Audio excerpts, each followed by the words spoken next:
as soon as I have enough money saved, and all of the qualifications, all of the necessary qualifications, and have developed the right kind of social circle, and lost the right amount of weight, and read the necessary books and learned the necessary materials and become familiar with the necessary technologies and set all of the groundwork, and I can start working on being happy. It's a stupid thing to say, because that's not how any of life works. Hi, by the way, Kevin here. I hope that you're doing well, and this is my confessional style vlog series that I've been doing for a while, for the past month, I guess, now, on this channel, mainly because this is the type of content that this is the type of content that happens when I turn on the camera, and I haven't had a reason to make other stuff. Just encountering, it's weird how as soon as you encounter a particular idea, you start seeing it sort of everywhere. And this idea of that you need to acquire either stuff or skills in an effort to start doing certain things, and then in an effort to be a certain way, usually happy or successful or productive or whatever. That chain is really kind of a broken idea. That really you start off by being productive, and that by choosing to be productive, you end up doing things. And weirdly enough, doing things is how you get skills or money or things. So we have kind of this false principle, and it's something that we all kind of know intuitively, right? If I just sit in my home going like, all right, I would like enough money to quit all of my jobs that I have not infinite time, but I have 100% of my time. Well, no, because sleep. Okay, well, 100% minus sleep. So like 2% of my time available to do other things. And I'm going to wait for the right equipment to do those things. And I need to wait until someone teaches me how to do these things. Then I'll go ahead and get started. That's just dumb. That's not going to work, right? It's very rare that by sitting around, stuff magically falls into your lap. And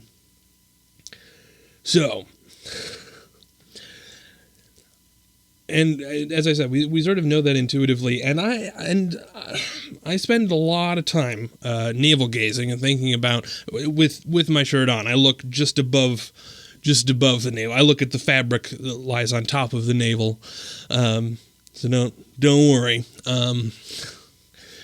But just trying to think about, what is the state of my life? What is going on? If it's been a rough week, and I don't even really know why. It's just one of those sort of weeks. I'm sure. Do you get this? You get to the end of the week and you go, oh my gosh, I thought that was just never going to end. I can't believe I survived that. And you go, wait, survived what? And you realize like, oh yeah, nothing happened. There was nothing that I was surviving. It's just like a week happened. There's nothing really of note to worry about. I don't know. Maybe it's the weather. It's been warm, but hopefully, I think we're past peak temperature now, so it should start to get better. But anyway, I have a few things I want to talk about. I want to jump back to that idea of productivity, but also, before I make these videos, I do try and write down a couple of topics. And one of the things that I wrote down was actually, I want to talk about something that I've been thinking about based on Hank Green's Friday vlog video, where he just kind of touches on this briefly, but there were some tweets and stuff that he put out as well. And again, this whole idea of as soon as you hear one idea, all of a sudden you hear things that relate to it everywhere else. But he talks about this idea that we seem to think at one point that the internet would sort of take care of itself. That it would develop this wonderful environment for us to go play in. And it doesn't do that, and that it is, in fact, our human responsibility to kind of decide what type of environment we want the internet to be, that the internet is kind of the land on which we build our city, not the city itself. And I started thinking about that, and I got kind of frustrated, because I also read, I think I finished it just yesterday, an old book, Hackers, Heroes of the Computer Revolution, I think, by Stephen Levy. And it's a great book. It talks about kind of the hacker culture around MIT in the 60s and onward. Really kind of could be well described as a cult of computers. Disturbing, absurdly male, socially dysfunctional, and anarchist, anarcho-libertarian, weird. Not to belittle any of the stuff that they did, but very much a weird and non-representative community. But the thing that really frustrates me is that there was, when we talk, that Hank is right, I think, because he talks about how, hey, you know how the internet doesn't patrol itself? Well, what has happened is the rule of the internet is try and make something that keeps as many eyeballs as close to the screen so that we can throw ads at you. Well, yeah, that's true, but it frustrates me as well, because I feel like I feel like the internet actually does have aspects to it that suggest certain ways of behavior. And this is in the sense that, obviously the fact that the internet is everywhere means that we're going to use it in a bunch of different ways. If the internet was a thing that you had to have, there were just the UX term, the user experience term, is affordances. That this pen does not afford me writing like this with it. It's not. There are some pens that are fountain pens, I guess, where you could write at some crazy angle like this. But you can't do that with this sort of pen. You need to write this way because it does not afford this type of interaction.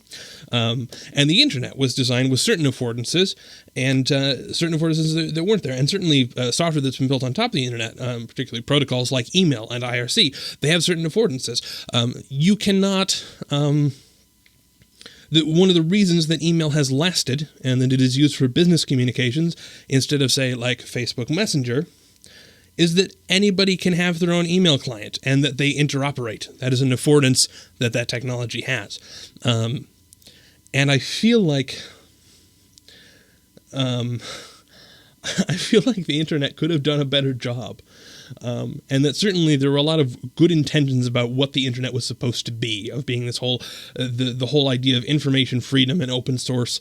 And in particular, over the past maybe 5 years, I feel like it's gotten drastically worse. Just not so much because the technology has changed, but more because we, as a society, have been like, but I kind of like that Facebook knows all of my friends. Even the idea of having to use your real name on stuff, that seems insane to me. Having a single identity so that you mitigate trolling, that makes sense. Having a reputation system that you can't go, all right, well, I'm going to have my troll account and my real account, that makes sense to me. Having some sort of way that you say, this is the personal reputation account that is going to represent me on the internet makes more sense. But So having a single avatar makes sense, but having that avatar also have to share your sexuality and your gender and your race and everything like that just seems absurd. Because why? Maybe you don't want to identify that way, or maybe you want to identify selectively that way to certain people, and because of the way that we've embraced social media platforms, we've kind of gone all in on this real name thing because Facebook told us to, because their advertisers told them to, because it's an awful lot easier for them to do that when the demographics and information is there. I would much rather have advertisers targeting me on the internet based on only the things they know about me from the internet, rather than, this is what white males of his age usually think. That is more troublesome. If they went ahead and looked at everything I posted publicly and said, hey, we ran this through some analytics and we go like, hey, this guy really likes computers, or this guy makes videos, let's try and sell him cameras, that I'm more comfortable with, because that's something that I actively opt into. I don't choose to be white any more than other people choose to be whatever race they are. And all of these sort of other factors have no bearing on the way that we interact on the internet. And so all of which is to say, I feel like the internet could have been managed differently, could have been managed a bit better. Though, of course, there's no central control over the internet. And I guess the big question for me is if there's any way to sort of turn it around from here, because, and I've talked about this in a couple of different places before, but when you have not a market monopoly, but when you have sort of a focus monopoly, when you are Facebook or Twitter or Google or whoever, you pretty much can dictate how well other ideas can spread. Not that they necessarily do, although I'm sure there are, certainly in the case of illegal things, they, because of government regulations, they will try and disrupt that type of information from spreading, or copyright, more notably. But it's because we have ceded that sort of control, and that with, for me, it's protocols versus platforms. Protocols being things like email, where this isn't a single person owns this. This is just a way that we all agree to act, and because there are enough people that agree to act this way, it happens to work. Whereas a platform is, there is one central control, and particularly the very, very weird thing, and this just astounds me, is that companies, it's not this company, but it's just that the way that the internet works now is dictated by free market capitalism, regardless of what country you're in. That Facebook has to be responsible to their shareholders.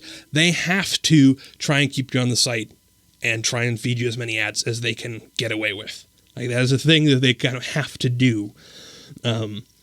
And so when we decide to use Facebook, we're engaging with that type of environment. We're not saying, let's create a better email. We sign up for Slack instead of saying, let's try and create a better open chat client. And I don't know, it's frustrating because I feel like, as much as I agree with when Hank says that the internet doesn't take care of itself and we need to build something on top of it, I feel like, well, the internet was supposed to take care of ourselves. We really kind of screwed it up. And because of the way that the internet is distributed, it makes centralized control actually really difficult. It's just, it is more difficult to have some one Facebook control everything on the internet than on an open platform. And yet we still manage to screw it up, which is just, I don't know, it's frustrating. I don't know exactly how we fix it, but I don't know. So to jump back to the idea of making stuff, which is, I'm not sure exactly how I attacked that. But the idea of holding off on waiting until you have the requisite money and madness and skill to make stuff is dumb. And I've been doing a lot of that sort of thing, of just trying to, of not being comfortable making things, whether because I feel like the environment has sort of changed and I don't know if I'm with it anymore, or I feel like I would like to spend more time learning about this technology or this. It's dumb, and I think that I need to start making stuff again. And so I think one thing that really helps me is having soft, self-enforced deadlines. So days when I try and say, at some point during today, I'm going to have this thing released. Now, there's a problem, particularly with YouTube, that if there are people who can release stuff on the daily, there are people who can release stuff once a month, but generally, if you change that frequency, you're going to end up with a lot of unhappy people. So, what I'm going to end up doing is I actually have a list here of 6 things. I have 6 days when I intend to release some internet-y things. They're not all necessarily going to be good, but they're ways that I'm going to try and focus on flexing my muscles and practice, because, deliberate practice is good. I want to start actually writing a weekly blog post on my blog, so I haven't been doing that at all. And I like writing, I just don't make time for it, and because there's no accountability, as artificial as it may be, I don't. And I want to work on that. I have the podcast with Alex that comes out on Tuesdays. I have an idea for a music thing that I want to do once a week. It's going to be low-key, but it's going to be more about getting into the habit again. Obviously, there are these confessional vlogs, which I want to try and get out once a week as well. I want to start doing a book review, because I'm reading an awful lot of stuff not spending a lot of time thinking about the books I read after I've read them, which some might argue is kind of the point of books to begin with. So, and then I have the Kerbal Space Programming series, which is a lot of fun as well. And I think, just because, I don't know, I think this next week, I want to probably try and make a video on the main channel every day, sort of pointing people in the direction of, here is a thing. Whether that's the blog or the podcast or music stuff or whatever, because the stuff is not going to live, with the exception of this type of weekly video. It's not going to live here. It's going to live elsewhere. So people who are super obsessed with me for some reason, thank you first of all. But you can choose what sort of stuff you want to keep track of. I don't know.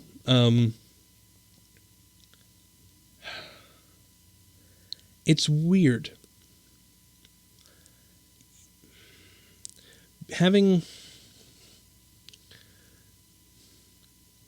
It's very, very weird being in the position of knowing that you can make stuff and knowing that it's fun to make stuff, and yet feeling like there are artificial restrictions, or just that there is friction preventing you from doing the stuff that you want to do.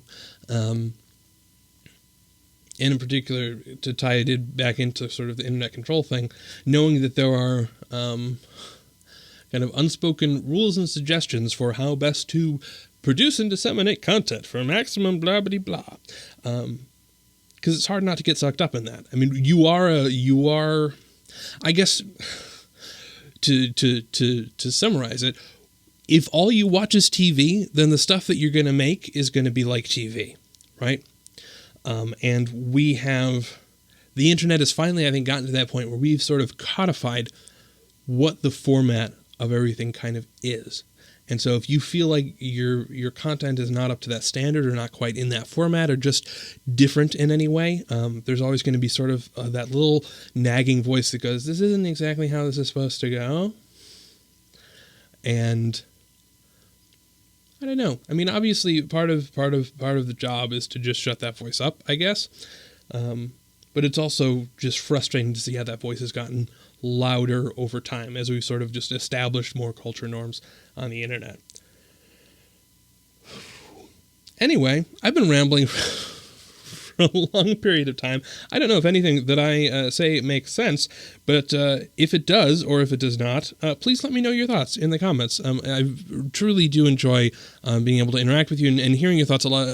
One of you mentioned on the last video that when I was talking about issues of sort of self-monitoring and self-control and stuff, that a lot of the psychology experiments that I cited, there's sort of a crisis of reproducibility at the moment, which is true, dealing with things like the marshmallow experiment, where they put kids in the room and said, please don't eat the marshmallow, and if you don't, you can have two when we come back in 10 minutes or whatever, and that they found that people who had the self-control generally performed better later in life. Now there's questions as to how much of those types of studies are reproducible, but the interesting thing is, for just about all of that entire field, global studies don't actually matter, because really all you care about is, does it work for me? And so whether it works for you, I mean, if it does, then it doesn't even really matter if it's placebo effect or if it's not reproducible in other situations. Then it's fine. That's the thing that you should do, because there are always going to be people for whom, maybe something is a great motivator for 99% of the population, but if it's not for you, then that's worthless data for you to know. So, I don't know. That's a whole tangent. But anyway, the point is that I enjoy your comments. And, I hope that you're doing well, and I will see you next week. Cheers.